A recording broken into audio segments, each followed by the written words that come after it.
Shalom teman-teman, yuk kita akan bersama-sama, kita akan melihat, kita akan bersama beribadah pada sore hari ini. Tapi sebelumnya kita akan berdoa terlebih dahulu. Tuhan, pada sore hari ini Tuhan, kami bersama-sama teman-teman yuk di tempat ini, kami akan beribadah kepada Tuhan. Kami akan memuji, kami akan menyembah Engkau. Dan Tuhan, biarkan hadirat nyata di tengah-tengah kami. Karena kami tahu Tuhan, di dalam hadirat-Mu ada kelepasan, di dalam hadirat-Mu ada kemenangan, di dalam hadirat-Mu selalu ada kesembuhan bagi kami.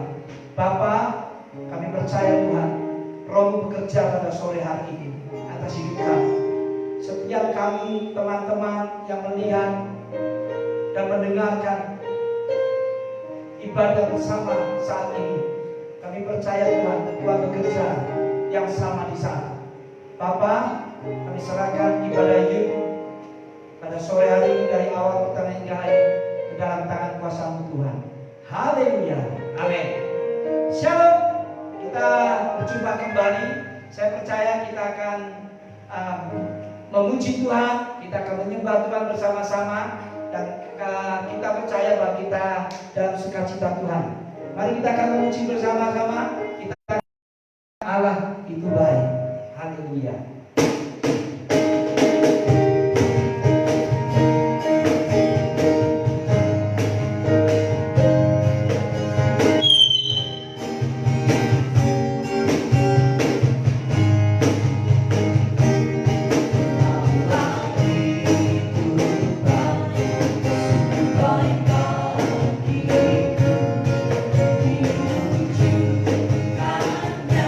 Kasih setia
kita selalu mengatakan Tuhan itu baik.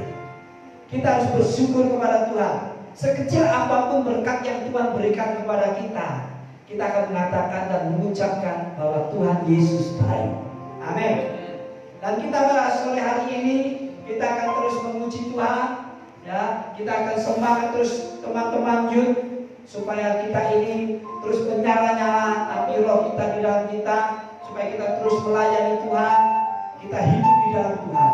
Kita akan katakan bangkit serukan nama Yesus. Haleluya.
tahajud sore hari ini, saya percaya Tuhan ada di tengah-tengah kita.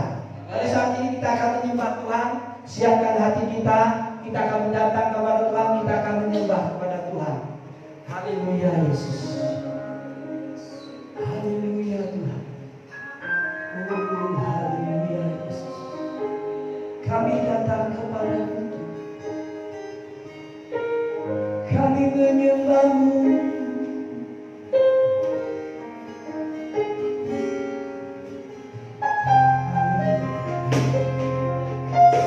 Kami berikan hati kami, kami mau mempersembahkan hidup kami Tuhan, hanya kepadamu, hanya kepadamu Yesus. Engkau layak ditinggikan, Engkau layak kami puji Tuhan, Engkau layak kami sembah.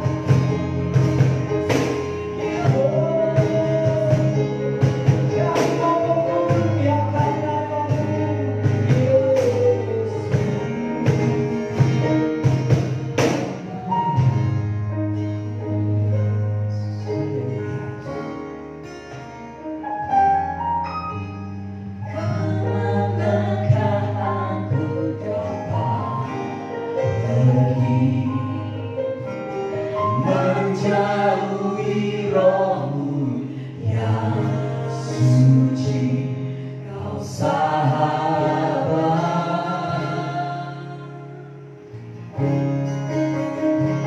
dan kau dekat.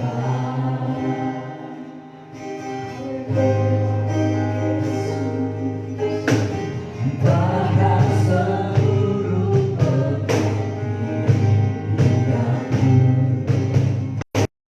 bisa membalas kesetiaanmu mulia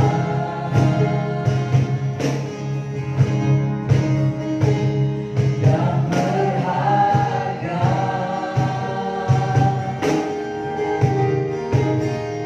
Sungguh besar pengorbananmu bagiku, terlalu jauh dimengerti. Sungguh besar, sungguh indah yang kau inginkan berlaku, tak terselami bagiku.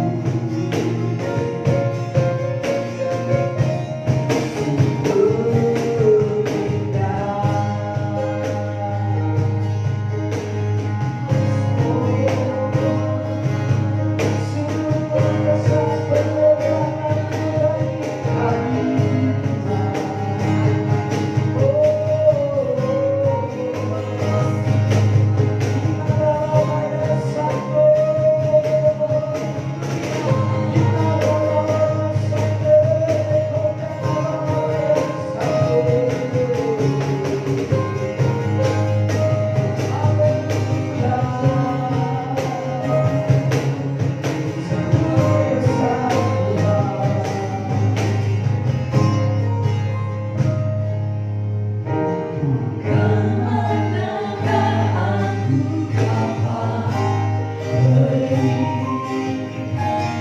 menjauhi rohmu yang suci, kau sahabat,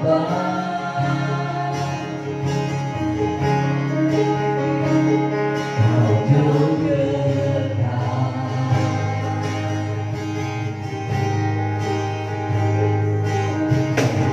Bahkan seluruh pemberianmu bisa membalas kesetiaanmu. Sungguh mulia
Jadikan kami indah seturut karya-Mu Tuhan.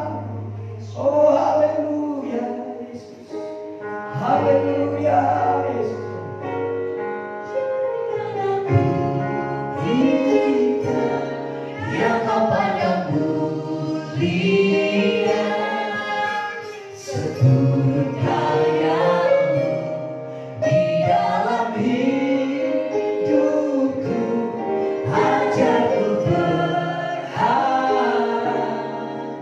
hanya kepadamu. Tak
yang apa dalam kehidupan, memandang keindahanmu. Ku berikan segalanya, semuanya yang ada. Ku ingin menyenangkan hatimu, oh Tuhan. Datangnya Bapa,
Berkati setiap kami Tuhan. Segala bentuk intervensi iblis yang mencoba untuk mencuri damai sejahtera ini, kami hancurkan kuasanya di dalam nama Yesus. Kami izinkan kuasa Roh Allah bekerja di tengah-tengah kami. Segala bentuk fasilitas yang kami gunakan untuk ibadah sore hari ini, Tuhan memberkati. Jauhkan semuanya dari gangguan yang tidak berkenan di hadirat Tuhan, agar anak mudamu yang sedang menyaksikan ibadah ini dapat mengalami hadirat Tuhan dengan luar biasa. Terima kasih Tuhan. Kami siap mendengarkan firman-Mu di dalam nama Yesus kami berdoa. Haleluya. Amin.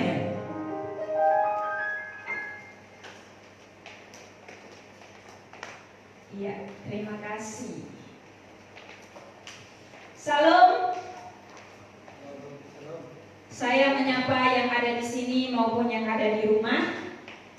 Kita bisa bersama-sama beribadah. Saya sangat bersyukur kepada Tuhan kalau sore hari ini kita masih ada satu kesempatan untuk kita mendengarkan firman Tuhan. Karena ada banyak orang yang tidak bisa mendengarkan firman Tuhan. Ada banyak orang yang begitu sulit untuk mendengarkan firman Tuhan. Bahkan kalau kita lihat di desa-desa, kita di kota masih bisa live streaming. Kalau di desa-desa susah, dan mereka bahkan ibadah kaum muda aja dibagi dalam beberapa kelompok. Ibadah 5 orang dulu, 10 orang, terus nanti selesai. Jadi mereka bertahap seperti itu. Nah, malam hari ini kita mau menghormati Tuhan, kita mau mendengarkan firman Tuhan, dan saya berdoa semoga kita semua yang mendengarkan firman Tuhan, baik yang ada di sini maupun yang ada di rumah, mengalami hadirat Tuhan yang luar biasa.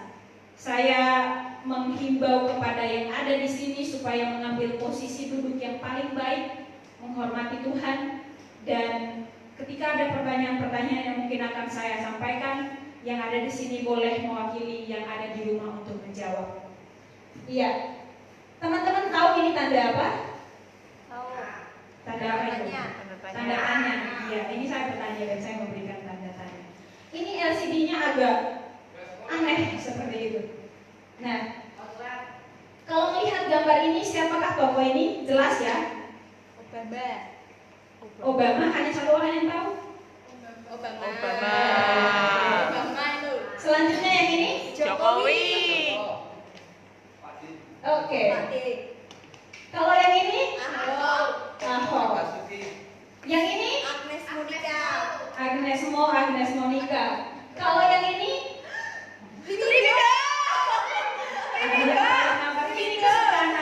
Bambang. Ada yang pacarnya, ada yang gak senang juga, ada yang senang, ada yang tarik nafas panjang, ada yang pacarku dan lain sebagainya macam. Siapa nama gembala sidang di SDA Pekalongan? Pak Yoel, Om Yoel dan lain sebagainya. Nah, saya mau nanya, kenapa tadi disebutkan Obama hanya dengan sebutan Obama, padahal dia orang terpenting? Kenapa dengan Jokowi kita juga menyebutkan hanya Jokowi? Pak Tio tadi manggilnya. Kenapa juga Ahok kita memanggilnya dengan Ahok? Tapi ketika saya bertanya siapa gembala sidang GSJ Pekalongan, semuanya tidak ada yang menjawab Yoel Gultom, tapi bilang Om Yoel, Pak Yoel, Dedi, dan lain sebagainya macam. Kenapa? Karena kenal. Kenapa? Oke, karena kenal. Padahal mereka yang ini, mereka punya gelar, mereka punya jabatan, mereka artis, mereka orang-orang penting. Tapi kita hanya menyebutnya dengan sebutan nama. Karena itu tadi ada yang menjawab karena kita punya hubungan. Oke, itu adalah hal-hal biasa karena mereka adalah orang-orang yang sudah menjadi sorotan publik. Mereka orang-orang yang terkenal, mereka adalah artis, mereka adalah pejabat, mereka bintang film, mereka penyanyi dan lain-lain. Apalagi ketika kita menyebut artis-artis Korea yang terkenal, anak-anak muda langsung, oh my god.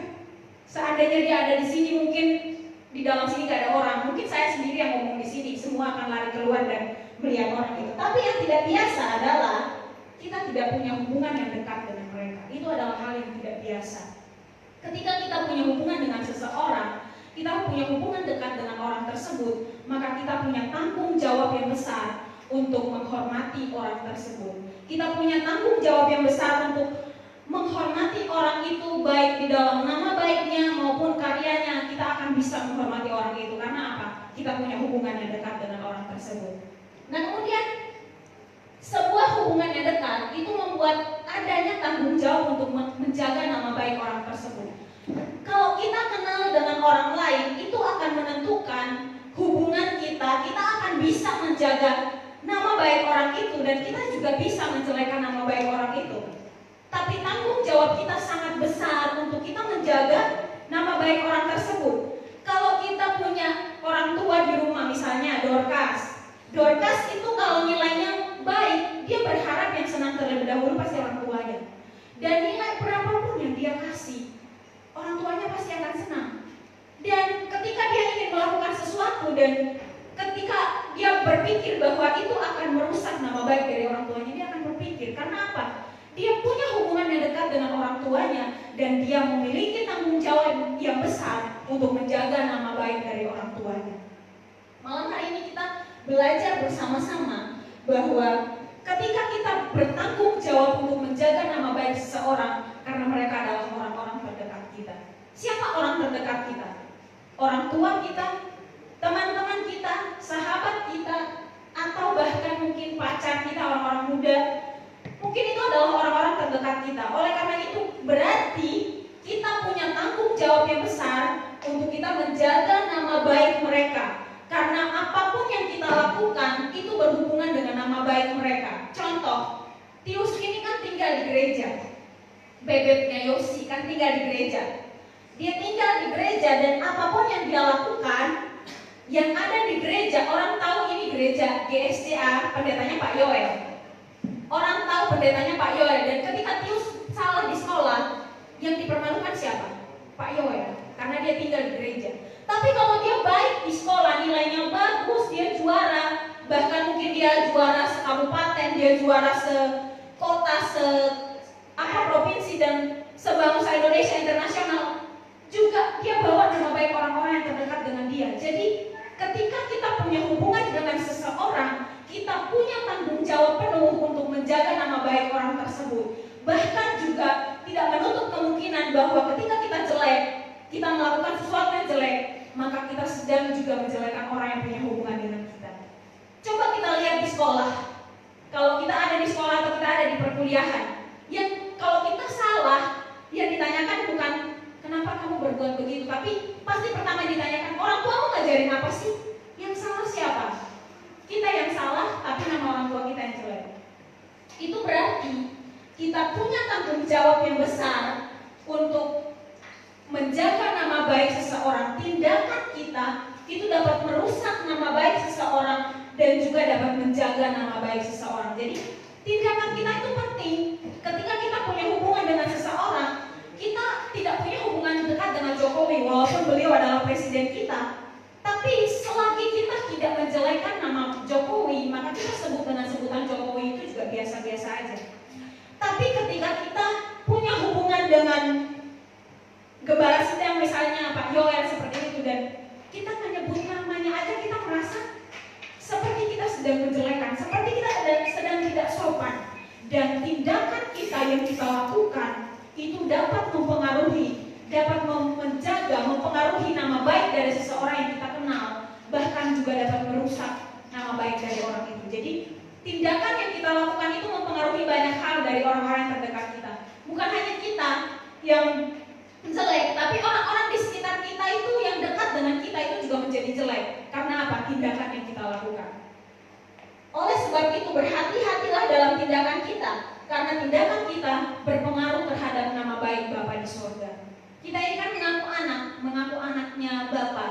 Kita mengaku anaknya Tuhan Yesus. Kita mengaku kita punya Bapa di surga. Tapi apakah tindakan kita ini, tindakan yang selalu kita lakukan setiap hari, apakah itu menjaga nama baik Bapa di surga sebagai identitas kita sebagai orang percaya, sebagai anak Tuhan? Apakah tindakan kita sampai hari ini kita sudah menjaga nama baik Bapa di surga? Atau bahkan tindakan yang kita kasih merusak nama baik Bapa di surga? Apalagi kita sebagai orang muda, banyak kali kita secara sadar pun kita melakukan itu dan kita merasa kita tidak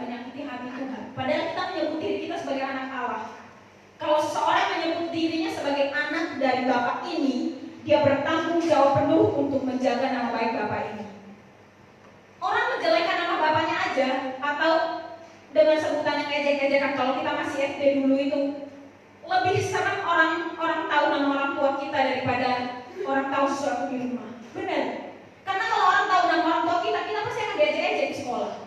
Pasti akan, datang si Deti itu, misalnya bapak saya kan namanya Yakub gitu. Datang si Yakub gitu. Padahal bapak saya nggak tahu apa-apa. Yang dijelek-jelekan itu orang tua kita, dan kita sebagai anak tidak menerima. Nah, apakah hal itu sama ketika kita menjaga identitas kita sebagai anak di hadapan Tuhan? Kita melihat bahwa tanggung jawab kita besar. Sebagai anak muda, kita memiliki tanggung jawab yang sangat besar untuk menjaga nama baik Bapa di sorga. Kita memiliki tanggung jawab yang tidak sedikit. Karena apa? Anak muda itu disebut sebagai poros. Anak muda itu disebut sebagai penggerak. Jadi kalau penggeraknya itu tindakannya tidak menunjukkan bahwa aku sedang menjaga nama baik Bapa di sorga, maka kita sedang melecehkan nama baik Bapa kita di sorga sebagai anak. Pada malam hari ini kita harus tahu satu kebenaran penting. Kita harus tahu bahwa ketika kita adalah anak-anak Allah, kita adalah orang-orang muda yang percaya kepada Tuhan, kita punya tanggung jawab penuh untuk menjaga nama baik Bapa di sorga. Mari kita lihat ayat ini bersama-sama di dalam Matius pasal yang ke-5 ayatnya yang ke-16. Saya tuliskan di sini, bisa mengikuti saja, baca di depan. 1, 2, 3. Demikianlah hendaknya terangmu bercahaya di depan orang, supaya mereka melihat perbuatanmu yang baik dan memuliakan Bapamu yang di sorga. Kenapa saya menggarisbawahi ini? Saya memberikan huruf yang tebal. Karena perbuatanmu yang baik itu memuliakan Bapa di sorga. Kalau perbuatanmu jelek, tidak memuliakan Bapa di sorga. Firman Tuhan bilang begitu. Kalau perbuatan kita baik, kita memuliakan Bapa di sorga. Sebaliknya, kalau tindakan yang kita lakukan sebagai orang muda setiap hari, tindakan yang kita lakukan itu jelek, maka kita juga sedang melecehkan nama Tuhan.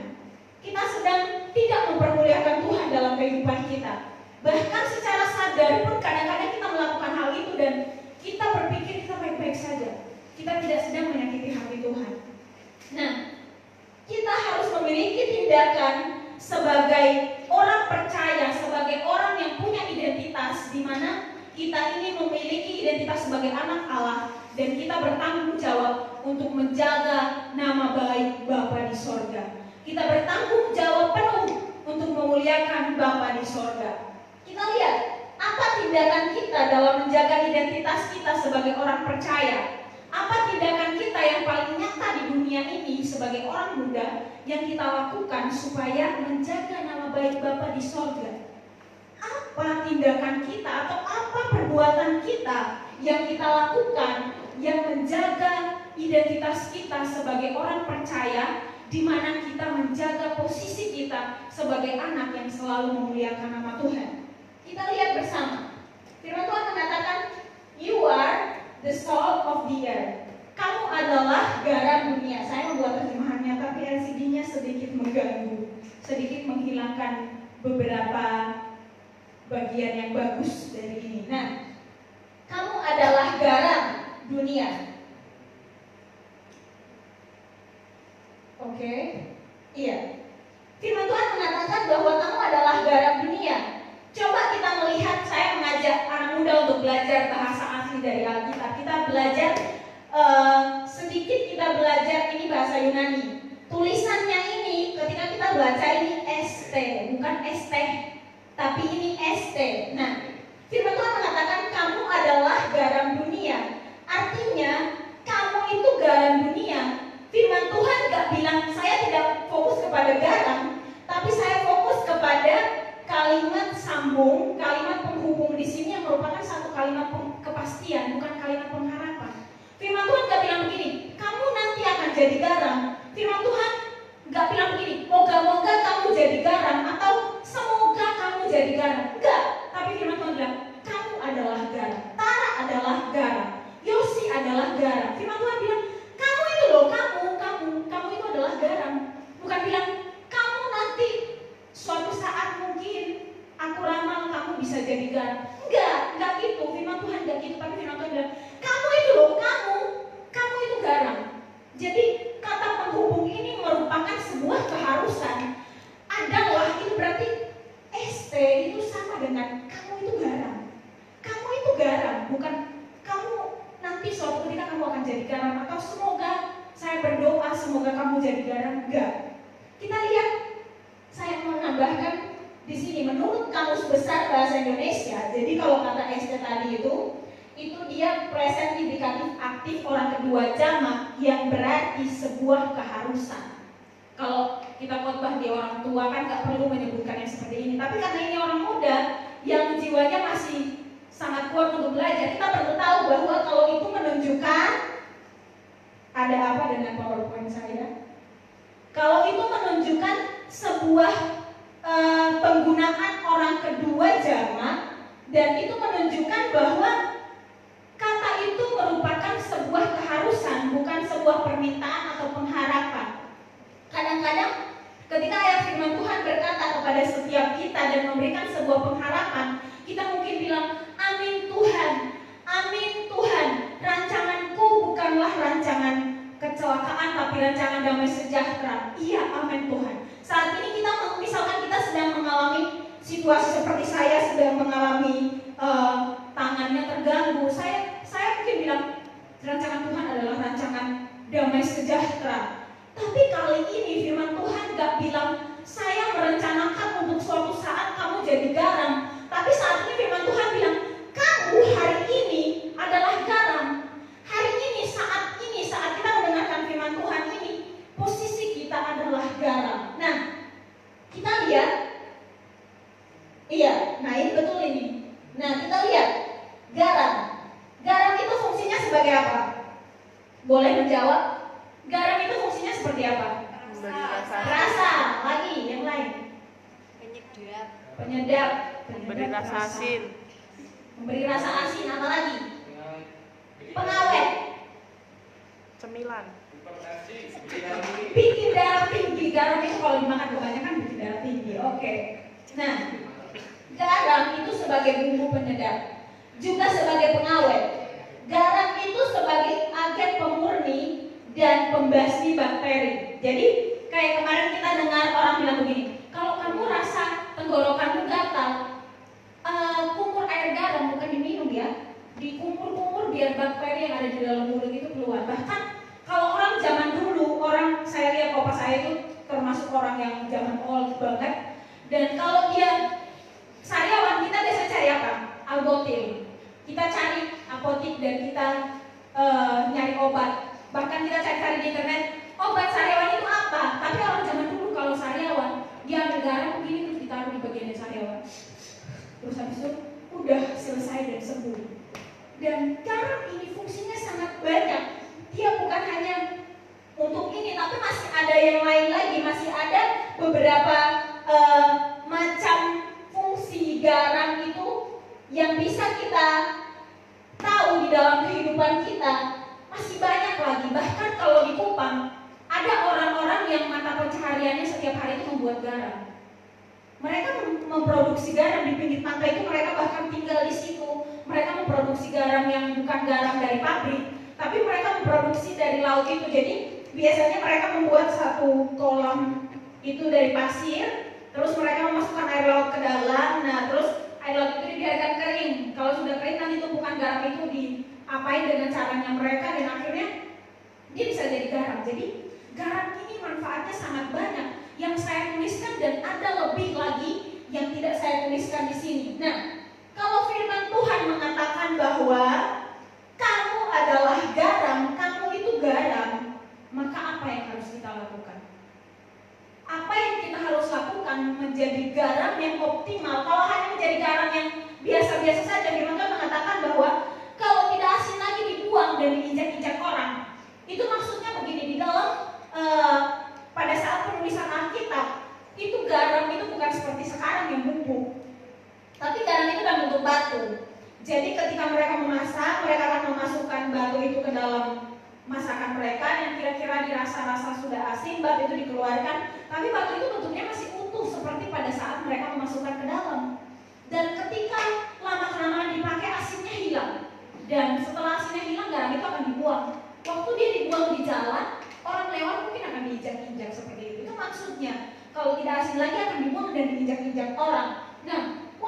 menjadi garam yang optimal, maka kita harus membangun diri menjadi garam yang baik. Membangun diri menjadi garam yang baik itu seperti apa? Kamu adalah garam. Garam itu memiliki dampak dan kamu adalah orang yang berdampak.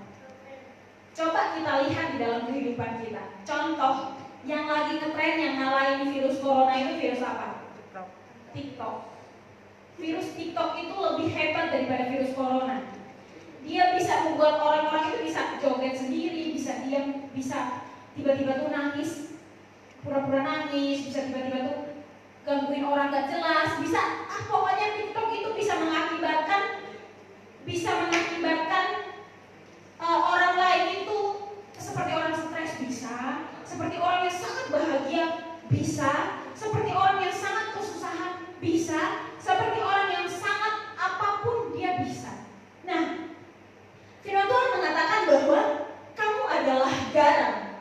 Garam itu berdampak. Berarti kita ambil konklusinya, kamu adalah orang berdampak. Kita adalah orang-orang yang berdampak. Kalau kita dibilang, tadi dibilang yang ST itu, ingat ST. ST itu adalah kamu menjadi. Jadi kamu itu garam gitu. Itu bukan sebuah kalimat pengharapan, tapi sebuah keharusan bahwa kamu adalah garam. Itu artinya kamu adalah orang yang berdampak. Berbicara tentang dampak ini macam-macam. Orang dia ngetren dengan caranya dia bisa berdampak. Orang berdampak ini ada dua macam. Ada yang melakukan hal yang gila kemudian dia berdampak. Dampak negatif, dampak positif yang dia bisa lakukan. Ketika saya baca sebuah buku, judulnya apa ya, saya lupa, penulisnya itu kayaknya namanya William apa gitu. Nah, itu dia menyebutkan tentang cara-cara orang itu membuat dirinya eksis. Dia menyebutkan cara-cara orang itu membuat dirinya berdampak seperti itu. Kalau di Amerika dia menyebutkan bahwa pada saat orang itu bermain sepak bola dan di stadion itu sudah terisi semua orang namun belum menyanyikan lagu kebangsaan, kan itu tandanya belum mulai. Tapi semua pemain itu ada di situ, semua penonton juga ada di situ. Tiba-tiba ada satu orang pakai baju payung dan jatuh ke dalam stadion itu tanpa berbaju. Pada saat itu bagi orang Amerika akan menghargai cara dia membuat cara itu untuk dia menjadi terkenal. Jadi cara orang untuk berdampak itu macam-macam. Dia bisa jadi famous dan akhirnya dia dampak yang dia berikan setelah dia famous itu positif apa negatif? Dengan cara begitu. Kalau di Indonesia mungkin agak aneh, mungkin langsung ditangkap polisi, dimasukkan ke dalam penjara, atau mungkin bisa langsung dikatain stres, gila dan lain sebagainya macam. Mungkin bisa dikatakan kalau mau bunuh diri jangan di sini, di tempat lain aja. Mungkin banyak hal yang dikata-katain orang. Tapi kalau di Amerika, katanya buku itu, mereka sangat menghargai proses orang untuk menjadi berdampak. Dia menyebutkan satu tokoh lagi ketika dia melakukan fashion show seperti itu. Tokoh ini berpura-pura roknya itu tidak dikencangkan talinya, dan ketika dia berjalan dia sengaja menginjak ujung roknya itu supaya roknya itu jatuh dan dia menjadi terkenal. Orang-orang akan membicarakan itu di media sepanjang 1 bulan dan dia menjadi terkenal. Dan dampak yang dia berikan setelah dia menjadi terkenal bisa positif, bisa negatif. Bagaimana dengan kita orang muda? Ada dua pilihan di dalam kehidupan kita. Kita boleh memilih dampak yang positif. Kita juga boleh memilih untuk menjadi berdampak dengan cara yang negatif. Silahkan. Kalau Tius ini terkenal loh, cukup terkenal di luar. Tius kita yang kecil yang di sini, itu cukup terkenal dia di luar. Kalau waktu kita persekutuan di kampus, terus kamu lulusan dari mana? Dia nggak lulusan dari Masehi pun dia tahu Tius. Begitu terkenalnya Tius di Pekalongan seperti itu. Dan terkenalnya Tius dengan memberikan satu dampak yang bukan dampak yang baik tadinya. Sekarang puji Tuhan dia mungkin bertobatnya udah nyampe sama CTW pokoknya. Tapi terkenalnya tadinya waktu kita mendengar itu, ya ampun, rasanya itu gak pengen tadi aku bilang aku kenal Tius, tapi udah terlanjur aku bilang kenal Tius. Jadi ya udahlah, ikut menanggung malu karena tadi nama baik kita itu juga tanggung jawabnya dia seperti itu. Nah, ketika kita menjadi orang muda, kita punya pilihan untuk berdampak. Tentunya kita berdampak untuk apa? menjaga nama baik Bapa di surga. Kita menjaga identitas kita sebagai orang percaya, sebagai orang muda yang bisa dipercaya oleh Tuhan ketika kita berdampak secara positif. Ketika kita berdampak yang menjadikan orang lain lebih dekat dengan Tuhan, bukan malah menjadikan orang lain jauh dari Tuhan. Orang bertanya firman, kita bilang begini, TikTokan dulu ya. Kalau enggak baca firmannya pakai TikTok aja. Kan sekarang ada tuh yang orang bikin nadanya lagu rohani terus itu gambarnya itu ayat-ayat Alkitab seperti itu. Kan banyak orang belajar dari situ. Tapi bagaimana kita ini menjadi dampak positif bagi orang-orang muda yang di sekitar kita. Nah, ketika kita berdampak, maka dampak yang kita berikan itu mempengaruhi nama baik Bapa kita di surga. Kita melihat yang kedua, untuk menjadi garam yang optimal, maka kita sebagai orang muda harus melibatkan diri di dalam pelayanan. Seberapa banyak kita orang muda yang sudah terlibat di dalam pelayanan? Kadang kita banyak alasan, kita mengatakan, aku nggak bisa, nanti kalau aku diketawain gimana? Aku ini bisanya cuman kalau aku nyanyi di kamar mandi, aku bisa nyanyi di kamar mandi. Aku juga bisa nyanyi di kamar mandi gitu. Orang bilang orang muda itu kalau mau pelayanan, aku nggak punya waktu. Nanti kalau aku terlibat di dalam pelayanan, waktuku untuk nongkrong sama teman-teman aku terpotong, atau waktu aku dengan orang tuaku terpotong, atau bahkan kerjaanku itu tidak membolehkan aku untuk terlibat di dalam pelayanan. Tapi kalau hari ini kita mengatakan bahwa aku adalah garam, aku ini loh garam. Kalau kita mau menunjukkan aku ini loh garam, garam itu sebenarnya tidak pernah menyebutkan dirinya itu garam.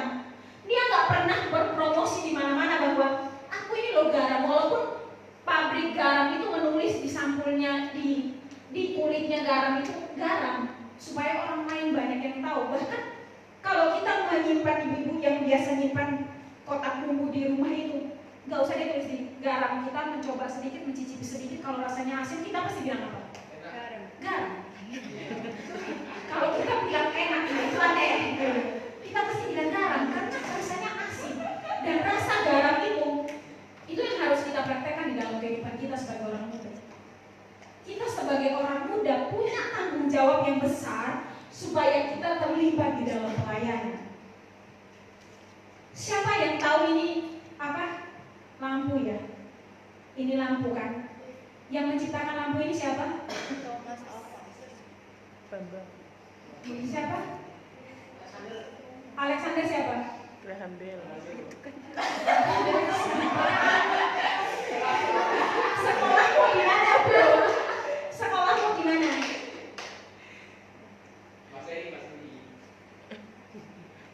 Sekolahnya di mana? Jangan menyebut nama sekolah. Ini online nanti saya dimarahin. Nah, ini adalah Thomas Alva Edison. Ada satu bilang begini, satu banyak sih perkataan-perkataannya dia. Saya juga punya satu bukunya dia tentang kata-kata yang dia dia ciptakan. Dia bilang begini, saya tidak akan pernah tahu apa yang terjadi sebelum saya mencobanya. Banyak kita orang muda, kalau di dalam kita diajak, ayo pelayanan yuk, aku nggak bisa apa-apa. Nah, kalau kita tahu tentang cerita Thomas Alva Edison ini, dia berulang kali mencoba, bahkan dia menjadi orang hebat. Yang hari ini kita pakai lampu, tadi mati lampu aja kita sempat telat ibadahnya. Gara-gara apa? Gara-gara Thomas Alva Edison membuat kita terbiasa dengan ini, supaya kita jadi ketergantungan dengan lampu ini. Padahal dia buat ini susahnya luar biasa. Dan dia ini bukan orang yang kayak kita sekolah sampai kuliah beberapa kali, sampai kita sekolahnya itu juara di sekolah. Dia enggak. Dia sekolah SD dikeluarin karena dia itu aneh menurut guru. Dia bahkan pernah bertanya kepada gurunya, Bu, saya mau nanya, kenapa bulu ayam itu ditacapin begitu rapi? Itu kan pertanyaan orang idiot, orang aneh yang sepertinya gak masuk akal. Terus dia bertanya lagi banyak pertanyaan, dan ketika dia ada di sekolah ini, dia dikeluarkan. Dia ada di sekolah ini, dia dikeluarkan. Dia ada di sekolah ini, dia dikeluarkan karena pertanyaan-pertanyaan dia yang aneh-aneh. Dan akhirnya ibunya memutuskan untuk mendidik dia secara pribadi di rumah. Ibunya mendidik dia secara pribadi di rumah, dan waktu dia berusia 20 tahun kira-kira, dia bertemu dengan pacarnya yang akhirnya menjadi istrinya. Dia bertanya sama pacarnya, dia bilang, saya akan mencoba mengerami telur ayam ini supaya saya tahu benar nggak 21 hari telur ayam itu menetas. Dia seperti orang yang dalam tanda kutip stres, dan pertanyaan-pertanyaan yang dia berikan itu tidak masuk akal. Tapi pada akhirnya dia mengatakan bahwa saya tidak akan pernah tahu apa yang terjadi sebelum saya mencoba. Kalimat ini keluar pada saat pacarnya bilang begini, kamu gila, yang bisa mengerami telur itu hanya induknya sendiri. Dan dia menjawab, saya nggak akan tahu telur ini bisa menetas dari hangatnya tubuh induk ayam itu kalau saya tidak mencobanya. Dan akhirnya apa dia lakukan? Dia mencobanya. Banyak kita sebagai orang muda, ketika kita diajak untuk pelayanan, kita berpikir saya nggak punya talenta, saya nggak bisa apa-apa. Dia lebih bisa. Kita melihat di sini ada Dorcas yang menitipkan aku, kalau dibandingkan dengan Dorcas aku nggak bisa. Sampai kapan kita membandingkan diri kita dengan orang lain? Dia juga dari tadinya dia nggak seperti itu. Dari tadi dia sebelum dia terlibat di dalam pelayanan, kalaupun dia bisa, tapi kalau dia tidak melibatkan diri di dalam pelayanan, maka talenta yang dia miliki hanya akan menjadi punyanya dia saja. Orang lain tidak akan menikmati rasanya garam itu seperti apa. Kalau yang kita punya, kita diam-diam saja. Pada akhirnya kita tahu bahwa Tius ini bisa melakukan sesuatu. Dari tadi Tius terus ya, David. Dari kita tidak akan tahu kalau David ini bisa jadi sesuatu kalau dia tidak pernah tampil di depan. Pada akhirnya kita akan bisa merasakan impact daripada orang ini ketika dia melibatkan diri di dalam pelayanan. Dan bagaimana orang tahu kita ini berdampak, bagaimana orang tahu kita ini bisa memberikan yang terbaik untuk menjaga nama baik Bapa di sorga kalau kita tidak terlibat di dalam pelayanan. Hal yang terpenting bagi kita orang muda, mungkin kita berpikir dan kita mengatakan bahwa cita-cita itu penting, karir itu penting, apapun yang kita lakukan itu menurut ukuran kita itu penting, dan mungkin memang itu penting, tapi tidak lebih penting daripada ketika kita melayani Tuhan. Adalah satu kehormatan yang besar, satu kehormatan yang luar biasa ketika kita melibatkan diri di dalam pelayanan, maka orang akan menikmati dampak yang luar biasa. Kita bersyukur pada malam hari ini orang-orang yang ada di sini adalah orang-orang yang melayani Tuhan. Amin. Kita semua ada di sini melayani Tuhan, memberi diri untuk melayani Tuhan. Maka kita masih punya tugas lain untuk mengajak teman-teman kita yang belum terlibat di dalam pelayanan untuk menjadi garam yang optimal supaya mereka terlibat di dalam pelayanan. Kita melihat bagian yang ketiga. Untuk menjadi garam yang optimal, maka kita membawa orang kepada Kristus. Ini bagian yang tadi saya sampaikan bahwa ketika kita terlibat di dalam pelayanan tidak cukup sampai di situ. Kadang-kadang kalau kita sudah pelayanan dan kita ada di dalam pelayanan, kita masuk kepada yang namanya orang offense. Jadi orang itu akan bilang begini, wah kalau Andre yang pelayanan aku gak mau datang deh. Tapi kalau Kak Lopro yang pelayanan aku mau datang. Kita membuat orang itu menjadikan kita sebagai pusat, sebagai Tuhan. Orang itu tidak datang kepada Tuhan, tapi kita membuat orang ini tuh datang kepada kita. Kita membuat orang ini seolah-olah kalau ada kita di tempat pelayanan itu, baru orang itu mau ketemu dengan Tuhan. Padahal ketika kita ingin menjadi garam yang bermanfaat, garam yang optimal, maka kita tidak cukup untuk melayani Tuhan saja, tapi kita bertanggung jawab untuk membawa orang kepada Tuhan, membawa orang mengarahkan kepada Kristus. Kalau kita di sini biasanya di pelayanan sekolah minggu ini lebih terasa, terlalu terasa gitu. Orang datang, anak-anak itu datang ke gereja, contohnya Giselle gitu, dia datang itu yang dia tanya duluan siapa mesti. Kak Lampro mana? Mau itu hari Minggu, mau itu hari Senin, mau itu hari Rabu, dia datang ke sini pasti dia nanya, Kak Lampro mana? Ada di belakang. Kak Lampro udah pergi ke bandar, kok pergi ke bandar? Orang anak-anak sekolah minggu itu ngefans sama orang-orang tertentu, dan ketika kita menjadi pusat seperti itu, kita harus mengarahkan mereka supaya mereka datang kepada Tuhan. Jangan kita bangga, aku gak melakukan apa-apa, anak-anak tuh datang loh, deketin aku.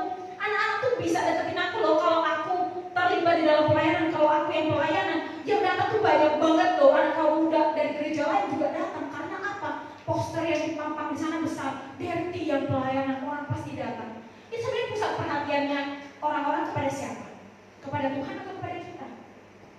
Kalau kita menjadi tidak pantas kita yang disebut kamu adalah garam, itu membanggakan diri dan membuat orang menjadikan kita sebagai orang yang menjadi pusat perhatian. Tapi kita harus menjadikan Kristus menjadi pusat di dalam penyembahan setiap orang-orang yang kita bawa. Bahkan kita harus bawa sebanyak mungkin orang supaya datang kepada Tuhan dan bukan datang kepada kita. Kalau sampai ada anak kaum muda bilang, aku gak mau datang pelayanan, gak mau datang ibadah karena ini yang pelayanan, kita harus mengkoreksi diri kita. Apakah kita sudah membawa orang-orang ini terarah kepada Tuhan atau malah kepada kita? Nah, kita melihat kalau berbicara tentang terang tadi, kalau berbicara tentang terang ini kan yang kita rasakan ini apanya? Kita rasakan manfaatnya. Kalau lampunya mati, kita pasti akan memegang sana sini. Kalau tiba-tiba lampu mati, yang kita cari apa? Cahaya. Yang kita cari cahaya. Itu berbicara tentang fungsi. Jadi garam dan terang itu bukan berbicara tentang diri mereka sendiri. Kita ada di bawah cahayanya lampu, tapi kita sering banget tidak memperhatikan lampu ini. Bahkan mungkin dalam 1 tahun sekali lampu itu dibersihkan, bola lampu itu dibersihkan, tapi kita merasakan dampaknya, kita merasakan fungsinya itu setiap hari. Kita merasakan fungsinya terang itu setiap hari. Setiap malam kalau nggak ada lampu gimana rasanya? Pasti kita akan merasa gelap banget hidup ini, gelap banget, nggak bisa mendapatkan terang apa-apa. Jadi ketika orang berbicara tentang garam dan terang, itu bukan berbicara tentang posisimu sebagai siapa, tapi berbicara tentang fungsimu sebagai apa. Ketika orang berbicara terang dan garam, kamu adalah garam, kamu adalah terang. Orang bukan berbicara fungsimu atau statusmu sebagai siapa, tapi orang berbicara tentang fungsimu sebagai apa. Kamu berfungsi sebagai apa? Sudah berapa banyak yang kamu lakukan? Bukan karena kamu posisinya sebagai siapa, posisinya kamu sebagai apa, gelarmu apa, gak ada yang dimaksud di situ. Karena berbicara tentang terang dan garam itu berbicara tentang fungsi. Apa fungsimu? Apa yang sudah kamu lakukan? Bukan hanya posisimu apa di gereja, posisimu apa di kaum muda. Kalau nggak dikasih posisi di kaum muda, tersinggung, nggak mau pelayanan. Aku nggak mau pelayanan, aku nggak pernah dikasih tugas. Kita kaum muda yang seperti apa? Kita memberikan dampak apa dalam kehidupan kita? Kita sudah sebagai garam atau belum? Berbicara tentang garam. Kalau dibilang kamu dituju kamu. Kalau kita membaca firman Tuhan dan kita memposisikan diri sebagai firman Tuhan itu berdiri di depan kita dan ngomong ke kita. Berarti kamu itu garam. Itu artinya kamu berfungsi, kamu harus berfungsi. Berbicara tentang fungsi bukan posisi. Bukan bilang berarti kamu itu garam. Kamu posisimu di sini. Enggak, tidak. Tapi ketika kita dibilang garam dan terang, itu artinya kita berfungsi sebagai apa? Yang dibicarakan di sini fungsimu sebagai apa, bukan posisimu sebagai siapa. Ketika dibilang garam dan terang dunia, jadilah terang dunia. Kamu adalah garam dunia. Maka di situ kita disebut fungsimu adalah untuk memberi dampak yang baik supaya kita menjaga nama baik Bapa kita di surga. Nah, kita melihat bahwa ketika kita menjadi orang yang berfungsi di dalam pelayanan, khususnya di dalam kaum muda, kita bisa menilai sejauh ini yang kita lihat seperti apa. Kalau orang bertalenta, orang melayani, itu akan menjadi pusat perhatian. Kita akan menjadi pusat perhatian. Orang akan menjadikan kita sebagai senter. Orang akan menjadikan kita sebagai fokus gitu. Ketika kita ada di misalnya tim pemain musik, orang bilang, Tara mainnya salah. Tapi karena dia posisinya di keyboard, jadi kita berhenti semua. Itu artinya ada satu di situ yang dijadikan leader di situ. Nah, ketika kita menjadi orang yang melakukan fungsi kita sebagai garam dan terang, maka kita di situ menjadi pusat perhatian. Orang akan mengukur segala sesuatu dengan melihat kita. Orang akan bilang begini, aku gak mau tidur cepat misalnya di gereja. Aku mau tidur jam 12 aja. Soalnya apa? Kalau proyek tidur jam 12. Misalnya Kalam Roy ya, mohon maaf. Kalau proyek tidur jam 12, misalnya itu kok dia pelayanan di gereja, tapi sukanya apa ya yang disukai? Main game.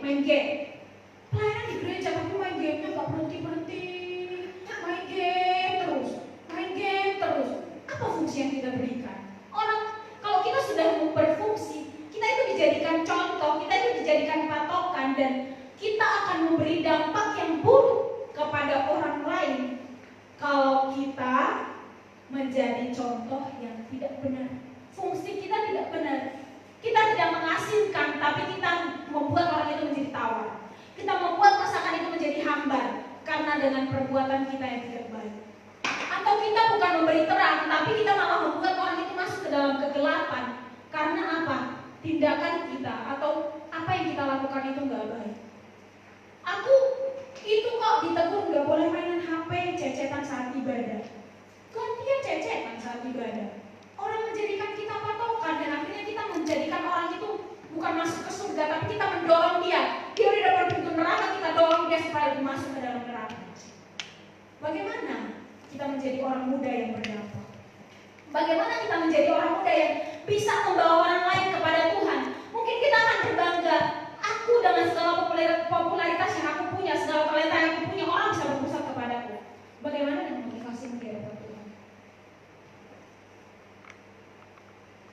Apakah itu hanya untuk Tuhan atau untuk kamu sendiri? Ketika engkau pelayanan dan orang mungkin banyak banget yang tertarik denganmu, apakah itu untuk kamu sendiri atau untuk Tuhan? Ini berbicara tentang motivasi. Ini berbicara tentang bagaimana aku di hadapan Tuhan. Apakah aku berbangga? Misalnya ada satu hal yang kita buat dengan susah payah, kita buat dengan capek-capek, kita buat dengan capek-capek dan orang dapat menikmatinya. Dan pada saat itulah kita berbangga.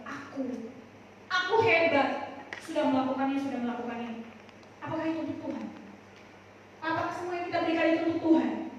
Atau semua talenta yang kita miliki, semua dampak yang kita berikan itu untuk membuat diri kita tenar, untuk membuat kita menjadi pusat perhatian, untuk membuat kita ini menjadi orang yang sangat dikenal, atau bahkan di mana orang membicarakan kita karena kita mempunyai karisma yang luar biasa, tapi kita tidak membawa orang kepada Tuhan.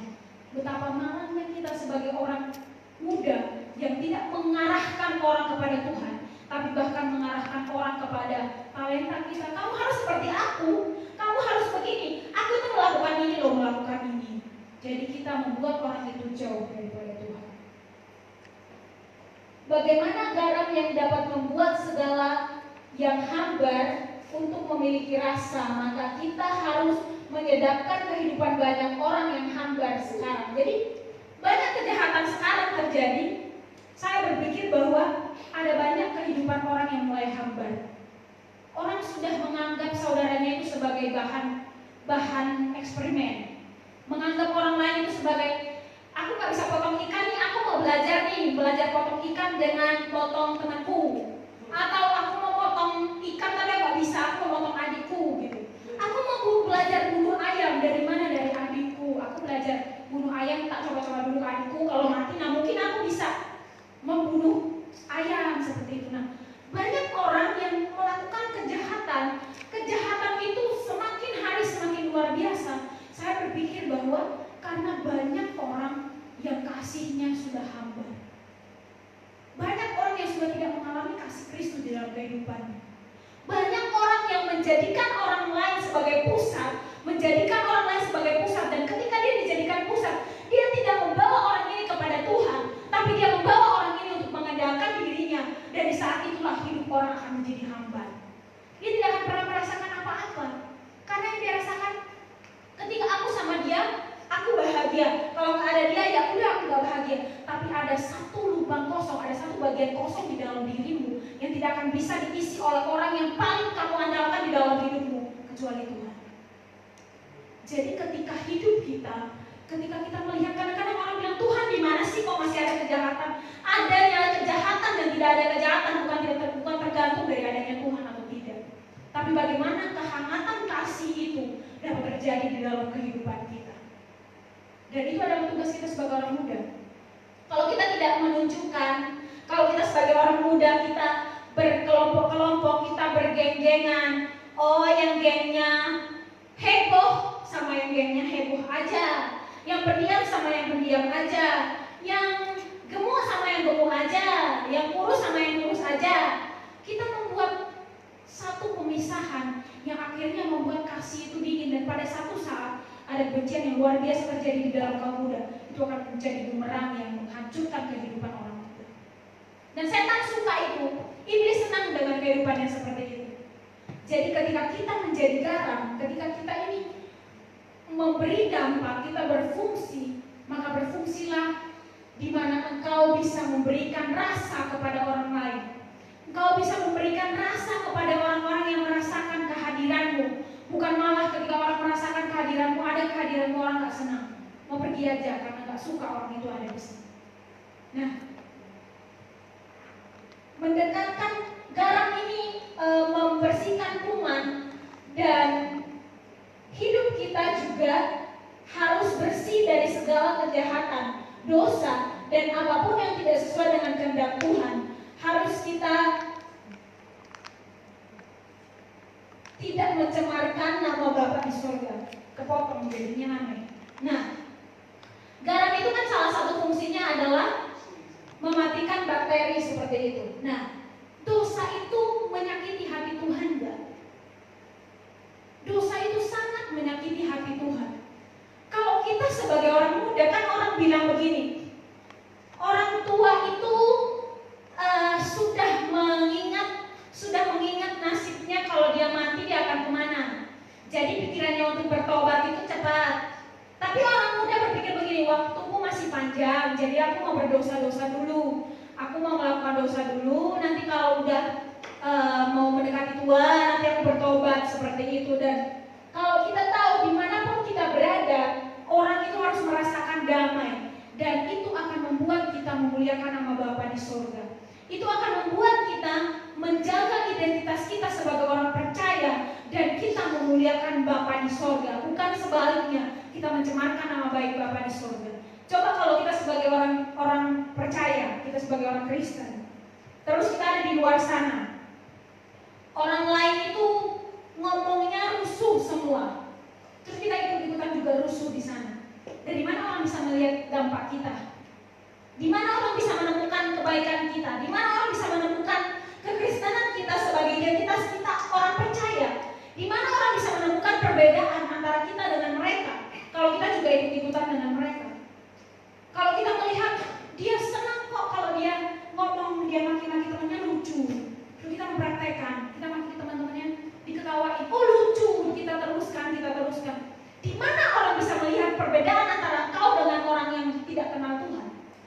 Kalau hidupmu tidak ada bedanya dengan orang yang tidak kenal Tuhan, itu berarti kita sedang mencemarkan nama baik Bapa kita di surga. Kemudian, kalau garam itu berfungsi untuk memberikan dampak bagi orang lain, maka ketika kita terlibat dalam pelayanan, kita sedang menjaga nama baik Bapa di surga. Kenapa? Kalau kita terlibat di dalam pelayanan, kita bisa memulihkan orang lain, kita bisa menolong orang lain, kita bisa menyembuhkan orang lain dan memulihkan orang lain. Mungkin ada teman-teman kita yang udah stres parah nih, dia bunuh diri. Kalau kita nggak ada di dalam Tuhan, kita nggak pernah terlibat di dalam pelayanan, dan kita nggak pernah dapat motivasi dari firman Tuhan, kita nggak pernah baca firman Tuhan, mungkin kita akan mengatakan, ya udah nggak apa-apa, bunuh diri aja biar kamu nggak ngalamin apa-apa lagi, kamu nggak akan sakit lagi, kamu nggak akan dibully lagi, udahlah nggak apa-apa, cepat-cepat aja. Tapi kalau kita terlibat di dalam pelayanan, kita akan menjadi orang yang dibutuhkan.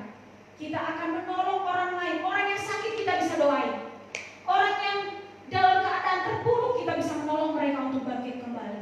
Makanya kita harus cek diri kita, tindakan kita sudah benar-benar memuliakan Bapa di surga, atau kita malah mempermalukan Bapa di surga.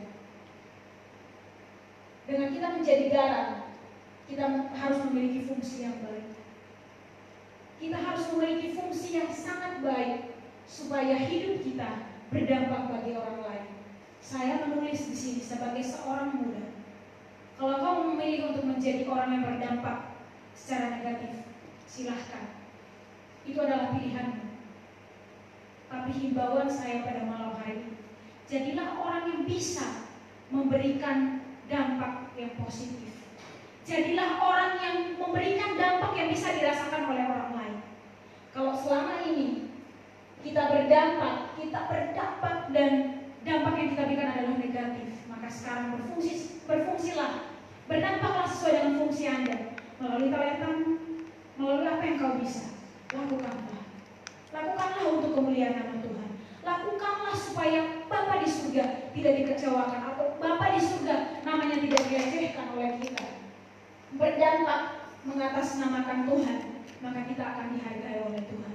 Ketika kita menjaga nama baik Bapa di surga, tindakan yang kita lakukan akan menjaga nama baik Bapa di surga dari setiap fungsi yang kita berikan. Kalau kita berfungsi secara baik di dalam pelayanan kita, di dalam kehidupan kita sehari-hari, kita sedang menjaga hubungan kita untuk baik di hadapan Tuhan.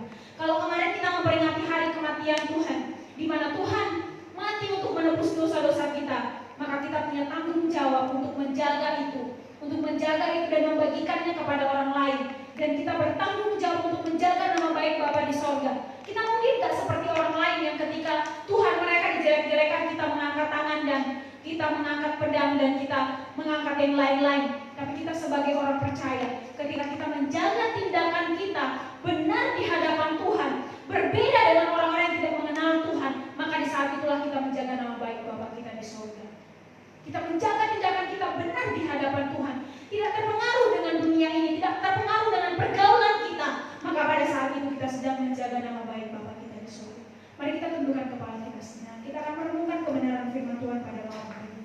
Kalau selama ini engkau sudah menyakiti hati Tuhan dan menjelekan Tuhan dan mencemarkan Tuhan, maka pada malam hari ini bangkit kembali dan jadikan dirimu orang yang baik, orang yang berusaha, orang yang mau menjaga nama baik Bapa di sorga, orang yang mau memulihkan nama baik Bapa di sorga.